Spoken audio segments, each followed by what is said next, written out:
ಪಾದಯಾತ್ರೆನೇ ಮಾಡ್ಯಾರ. ಅವ್ರು ಯಾವಾಗ ಮೈಲಾಪುರ ಕ್ಷೇತ್ರಕ್ಕೆ ಹೋಗ್ಬೇಕಂತ ಸಂಕಲ್ಪ ಮಾಡಿದ ಬಿಡು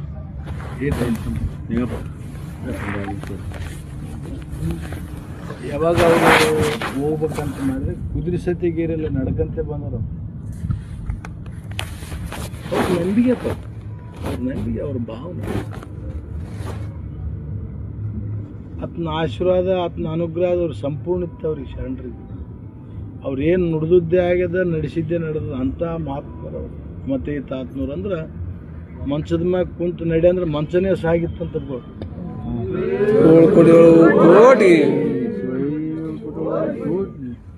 450 ವರ್ಷಗಳಿಂದ ಅವ್ರ ಹೆಸರು ನಾಮ ಸಾರ್ಥ ಅಂದ್ರೆ ಮತ್ತೆ ಅವ್ರ ಆರಂತನೇ ಅರ್ಥ ಇದೆಯಲ್ಲ. ಕಣ್ಣಿಗೆ ಕಾಣವಲ್ರು, ಅವ್ರ ಶಕ್ತಿ ಅದು. ಅವಾಗ ಮೈಲಾಪುರಕ್ಕೆ ಹೋಗ್ಬೇಕಾದ್ರೆ ಮತ್ತೆ ತಾತನವ್ರು ಅವರು ದೇವ್ರ ಗುಡದಿಂದ ಬಂದ್ರೆ, ತಾತನವ್ರು ಗುಂಡು ಗುರುತ್ಲಿಂತ ಬಂದಾರ. ಈ ಭಾಗಕ್ಕೆ ಹೆಚ್ಚು ಬಂದವ್ರು ಅಂದ್ರೆ ತಾತನವ್ರೆ. ಅಂದ್ರೆ ಮತ್ತೆ ತಾತನವರು ಮರಿಮಮ್ಮಗತ್ತು ತಾತಂದ್ರೆ. ಅವರು ಯಾವಾಗಲೂ ಬರ್ಬೇಕಾದ್ರೆ 4-5 ಜನ ಅಪ್ಪನಿಂದ ಸೇವೆ ಮಾಡೋರಿರ್ತಿಂತ ಅಪ್ಪನ.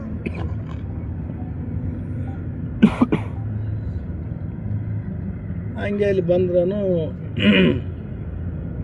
ಯಮ್ನಾಳು, ರಾಮನಾಳು, ಅರಿಶಿಣಿಗೆ ಅಂತ ಬರ್ತಾರೆ.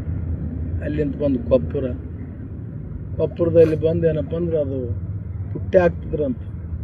ಪುಟ್ಟಿ ಹೊಳಿ ಕೃಷ್ಣ ನದಿ, ಆ ಕೃಷ್ಣ ನದಿ ದಾಟಿ ಬಂದು ಚೆನ್ನೂರಿಗೆ ಎಲ್ಲರಿಗೂ ಅವ್ರಿಗೆ ಪ್ರಸಾದ ಅಲ್ಲಿ ಒಂದು ವಸತಿ ಆಗ್ತಿತ್ತಂತ. ಅಲ್ಲಿ ಮಾಲಿಗೌಡ್ರ ಮನೆ ಏಸು ಮಂದಿನ ಹೋಗ್ಲಿ ಇನ್ನಿದುವರೆಗೆ ಹೊನ್ನಯ್ಯಪ್ಪನಿಂದ ಬಂದಾರಂದ್ರೆ ಎಲ್ಲರಿಗೆ ಪ್ರಸಾದ ಮಾಡಿ ಕಳಿಸ್ತಾರೆ. ಅದು ಮೊದಲಿಂದ ಅವ್ರು ಪಡ್ಕೊಂಡು ಬಂದದ್ದು. ಅದು ಅಲ್ಲಿಂದ ಕೊಂಕಲಕ್ಕೆ ಬರೋರು, ಕೊಂಕಲ್ದಾಗ ಅಲ್ಲಿ ಒಂದು ದಿವ್ಸ ವಸತಿ ಮಾಡೋರು. ಕೊಂಕಲ್ ಅಲ್ಲಿ ಬೇಗ ಎಲ್ಲರಿಗೆ ಪ್ರಸಾದ ಮಾತುಕತೆ ಮಾಡಿಸಿ ಅಂದು ಅಲ್ಲಿಂದ ವಡಿಗೇರಿಗೆ ಬರೋರು. ವಡಿಗೇರಿಗೆ ಒಂದು ವಸತಿ. ವಡಿಗೇರಾಗ ಎಲ್ಲ ಭಕ್ತರಿಗೆ ಏನು ಮೊದಲು ಭಾಳ ಸ್ವಲ್ಪ ಜನಪ್ಪ, ಸ್ವಲ್ಪ ಜನ ಏನು ಅಪ್ಪನಿಂದ ಒಂದು 5-10 ಮಂದಿ ಬಂದ್ರೆ ಭಾಳ ಆಯ್ತು. ವಡಿಗೇರೆ ಕೂನ್ ಆದಲ್ಲ ಹೊನ್ನಯ್ಯಪ್ಪನ ಗದ್ದಿಗೆ ಆದ ಗುಡಿ ಮಾಡ್ಯಾರ ಇವಾಗ.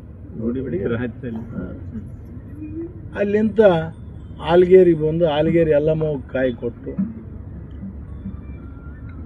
ಅಲ್ಲಿಂದ ಬಬಲಾದಿಗೆ ಬಂದು ವಸತಿ ಮಾಡ್ತಿದ್ರಂತ.